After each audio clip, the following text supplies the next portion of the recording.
Le thème de ce mois est « En qui avons-nous confiance ?» Avez-vous confiance en moi? J'espère que oui. Nous souhaitons tous qu'on nous fasse confiance. La confiance est essentielle dans la vie de tous les jours.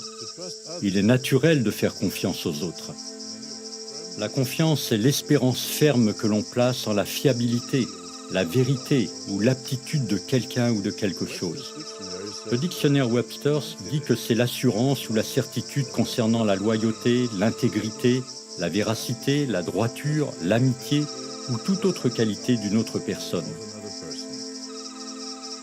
Certains sont profondément découragés si on ne leur fait pas confiance.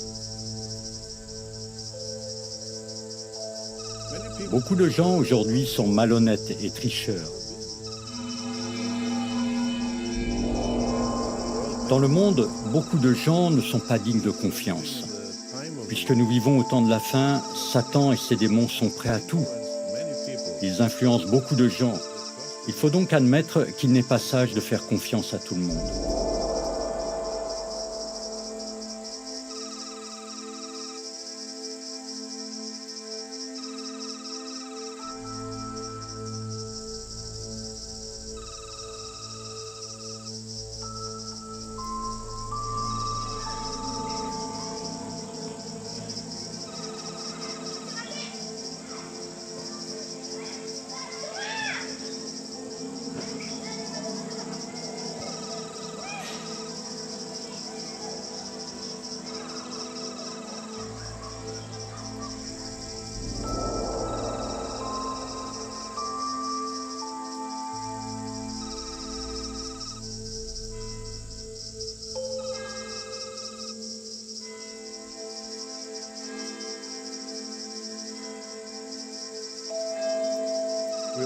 Nous ne devrions pas non plus croire tout ce qu'il dit dans les journaux ou à la télévision.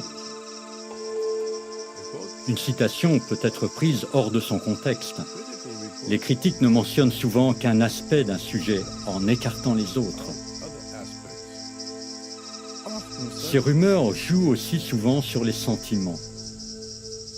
Nous ferions bien de nous demander, ai-je tendance à croire les rumeurs?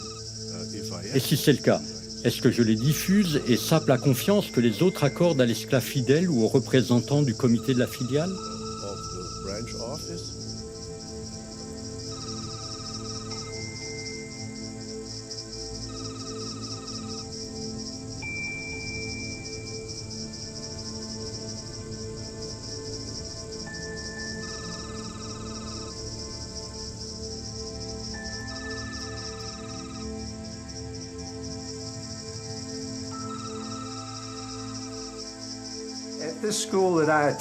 À l'école des anciens où je suis allé, ils nous ont bien dit que, en cas d'abus sexuel sur les enfants, il fallait tout de suite et en premier téléphoner à la Watchtower.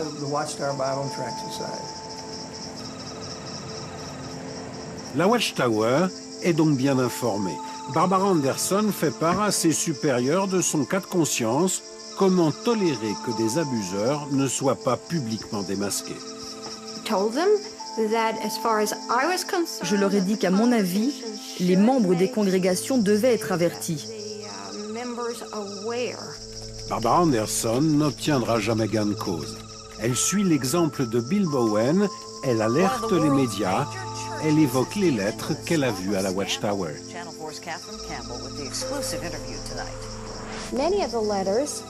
Beaucoup de ces lettres dénonçaient des abus sexuels et certaines accusaient même des responsables de congrégations d'être leurs abuseurs. Si les victimes ne pouvaient pas prouver leurs accusations, elles étaient menacées d'être excommuniées. C'est pour ça que le secret a été gardé pendant tant d'années. Comme Bill Bowen, elle est excommuniée pour avoir parlé. Barbara continue d'enquêter de l'extérieur cette fois. Elle apprend que la Watchtower a secrètement versé des millions de dollars à certaines victimes d'abus sexuels afin d'éviter un procès public. Archiviste de profession, Barbara se met alors à fouiller les archives judiciaires. Elle tombe sur un document confidentiel qu'un procureur américain a obtenu de la Watchtower. Oh, I was absolutely appalled. J'ai été absolument stupéfaite. C'était un formulaire qui concernait uniquement l'abus sexuel sur enfants, avec des blancs à remplir par les anciens. Ça prouve déjà qu'il y avait beaucoup de cas à traiter. Ce formulaire est un document interne à la Watchtower à remplir lors de chaque cas d'abus sexuel connu. Il contient une question surprenante.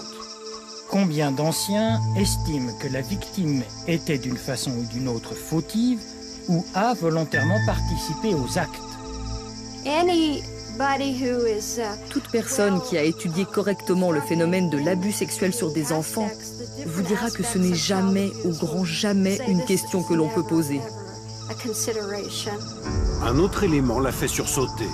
Aux États-Unis, la loi diffère d'un État à l'autre. Dans certains États, les ecclésiastiques n'ont pas droit au secret professionnel. Dans ce cas, le formulaire donne l'ordre aux anciens d'aller à une cabine téléphonique dénoncer anonymement l'abus sexuel.